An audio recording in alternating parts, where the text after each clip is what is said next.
Au nom du Père et du Fils et du Saint-Esprit. Amen. La paix de Jésus soit dans votre maison, sa paix et sa joie. Alléluia. J'espère que vous allez bien, que vous êtes de retour de la Sainte Messe et que vous allez trouver cette vidéo avec l'évangile du jour. Chaque dimanche, nous fêtons la résurrection de Jésus. Jésus bien-aimé, merci d'être ressuscité, d'être revenu comme tu l'avais promis. Et nous lisons le Saint-Évangile selon Saint Jean, chapitre 2, versets 13 à 22. Vous l'avez entendu si vous avez été à la Sainte Messe. Que ta parole, Jésus, rentre dans mon esprit, que ma bouche proclame ta parole et que mon cœur l'accueille. Amen. Jésus chasse les vendeurs du temple. Célèbre coup de colère de Jésus, nous dit-on. Enfin, tout le monde répète ça à l'envi. La Pâque des Juifs était proche et Jésus monta à Jérusalem. Il rencontra dans le temple les vendeurs de bœufs, de brebis et de colombes, et aussi les changeurs de monnaie assis à leur comptoir.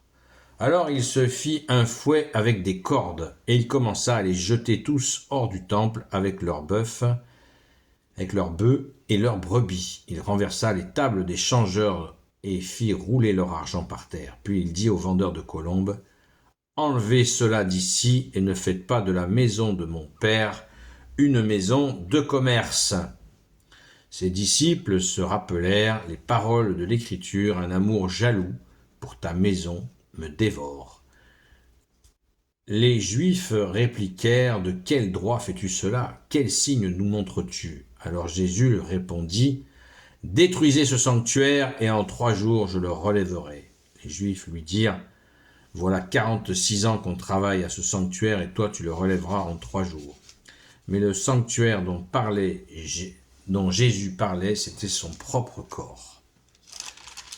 C'est pourquoi, lorsqu'il se releva d'entre les morts, ses disciples se rappelèrent qu'il avait dit cela. Ils crurent à l'Écriture et à ce que Jésus avait dit. Amen.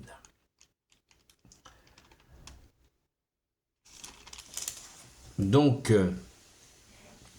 ce moment de pétard de Jésus, on va déjà en faire un contexte, et que l'évangile de Saint Jean comporte 20 et quelques chapitres, 21 chapitres, et là on est au chapitre 2, donc ce coup de pétard, il a commencé assez tôt, on peut le constater. Et qu'est-ce qui se passe? Pourquoi Jésus a ce coup de colère?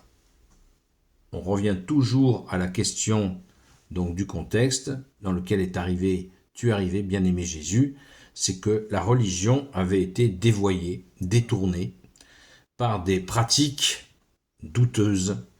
Les pharisiens, les maîtres de la loi, avaient savonné la pente pour en faire leur jouet à eux, en détournant les gens de l'amour de Dieu par un système où ils étaient passés de 10 commandements avec Moïse, ils étaient arrivés à 613 commandements, vous imaginez, le système réglementariste qui était mis en place et qui faisait oublier l'amour de Dieu. Et jusqu'à, dans le temple, le fameux temple saint de Jérusalem, y avoir un espace de commerce, de trafic. Voilà, mon Dieu, je t'échange tel sacrifice en échange de telle grâce, et il n'y a pas d'amour là-dedans. Il n'y a pas d'amour. Un espèce de troc avec le bon Dieu, où les gens, en plus, quand ils faisaient leur offrande, se sentaient tellement gonflés de leur offrande que c'était pratiquement si Dieu leur était pas redevable de la grâce qu'il, entre guillemets, exigeait. Donc, Jésus voit ça, il est horrifié, il sait que ce temple, il est dédié à son Père, et il est horrifié de voir ce système mis en place, jusqu'à ce que des changeurs de monnaie, la totale des bœufs, des brebis, vous imaginez l'ambiance, dans le temple, des bœufs et des brebis, des colombes, et des tables avec effectivement des changeurs de monnaie. C'est une vision apocalyptique pour Jésus, qui est engendré par le Père, donc, qui est dans le Père est en lui, et là, il est là, et à coups de nerfs de bœuf, hein, nous dit-on. Waouh, c'est chaud quand même. Hein. Et alors,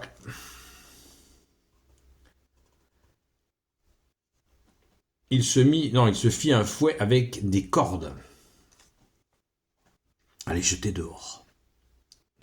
Alors, certains en déduisent que puisque Jésus s'est mis dans une saine colère, c'est le moins qu'on puisse dire, c'est une saine colère, que ça nous autorise, nous, à avoir des saintes colères. Attention, attention. C'est pas parce que Jésus a eu une sainte colère que nous, on dit « Ah, Jésus, tu t'es mis en colère ?» Ben nous aussi, on a le droit.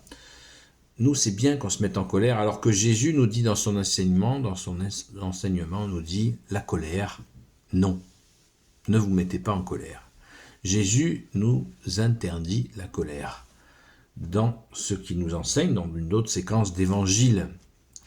Alors, je crois qu'il ne faut pas profiter de ce moment extraordinaire d'un amour jaloux pour la maison, pour ta maison me dévore. Jésus est dévoré par amour et il agit pour chasser les marchands du temple, compte tenu de tout ce que je viens de vous expliquer. Est-ce que cela nous autorise à nous mettre en colère? Non, pas du tout. Pas du tout. Ce n'est pas un chèque en blanc. Pas du tout, du tout, du tout. La colère est mauvaise conseillère. Et si nous avons affaire à nous mettre en colère, eh bien, allons dans un endroit tranquille, prions et demandons à Jésus ce qu'il en pense de notre colère. Je pense que la réponse sera très claire. La colère ne sert à rien. Elle ne fait Jésus nous défendre, nous mettre en colère parce que il nous dit ne vous mettez pas en colère parce que la colère ne mène à rien de bon. Ça peut se terminer par des meurtres. La colère ne mène à rien, qu'à des violences qui ne résolvent rien, ça ne fait que renforcer les problèmes.